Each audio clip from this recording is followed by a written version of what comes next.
Hey, my name is Crispin Jensen, owner and founder of Lifestyle Training. We have been talking over the last 2 weeks about first aid industry standards and how the gaps are preventing consistency all across Canada. So let's dive into first aid industry standards. It's 2021. Welcome to Rant Part 3. Just a warning, you're going to hear this a lot from us. We like to stand out and shout it out when we can. Out-of-hospital cardiac arrest survival rates have pretty well stagnated since 2012. That's a decade with pretty much zero improvement.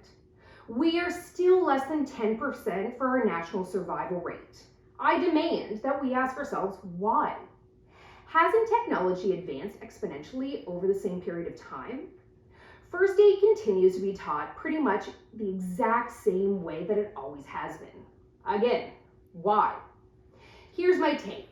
There's a lack of cohesion in the industry at a national level, plus very little auditing for first aid programs.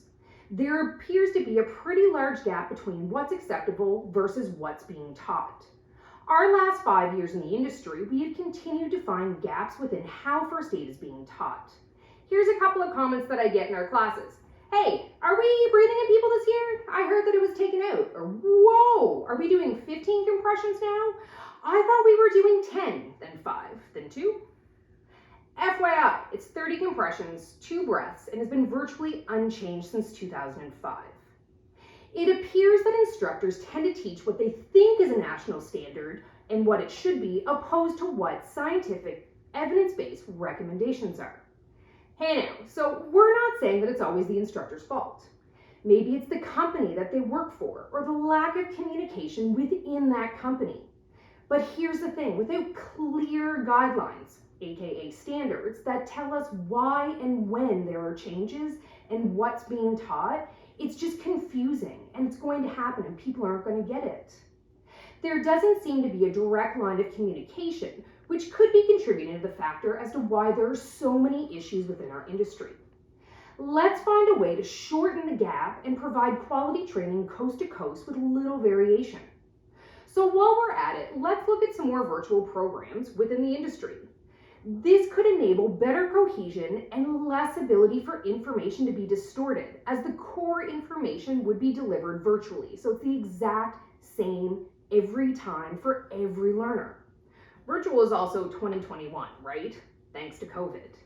To hammer the last point home, when talking about industry standards, the 2020 AHA guidelines, so the Heart and Stroke Foundation of Canada edition, also mentioned that virtual learning was a viable option to also help improve retention rates, and we love retention.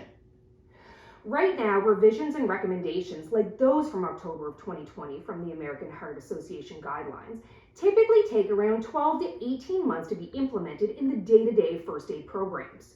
We think this is a huge issue. Participants are receiving information that is over a year old. Just so you know, we don't do that at LifeStart. We've got them in our programs within a couple months of being released. So what do you think? Doesn't Canada deserve an actual national industry standard that is not just, here's a few best practices when it comes to equipment ratios or instructor certification? We're talking about saving lives. So tell me, what do you think? Okay? That is the end of the rant for today, but we can't promise that there won't at some point be a part 4. So stay tuned next week for Break the Stigma, because some stigmas are meant to be broken, part 1. We'll see you next week.